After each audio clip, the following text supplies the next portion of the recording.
Hello friends, in this particular video we understand what is HTML and need of HTML.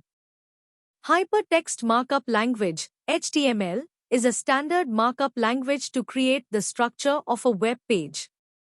It annotates the content on a web page using HTML elements. HTML stands for Hypertext Markup Language. It is the standard markup language used for creating and structuring web pages and web applications. HTML provides a set of markup tags that are used to define the structure and content of a web page, such as headings, paragraphs, lists, links, images, and more.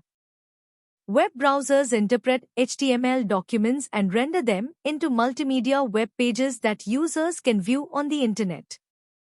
HTML works together with cascading style sheets, CSS, and JavaScript to create visually appealing and interactive web experiences.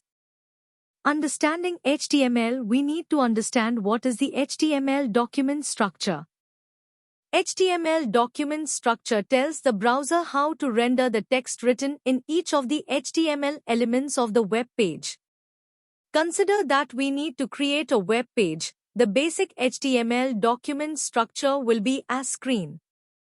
The structure of an HTML document is defined using HTML tags. Below is the basic structure of a simple HTML document or web page. Need of HTML. HTML is needed to fill online forms in web applications as below. Also, with the help of HTML, we can watch online videos on YouTube. While browsing the web, when you click on a hyperlink, you navigate to another web page. This is possible with the help of HTML. Do you know how these web pages with different content types such as text, hyperlinks, forms, images, and videos are created in web applications? You can achieve all these requirements using HTML.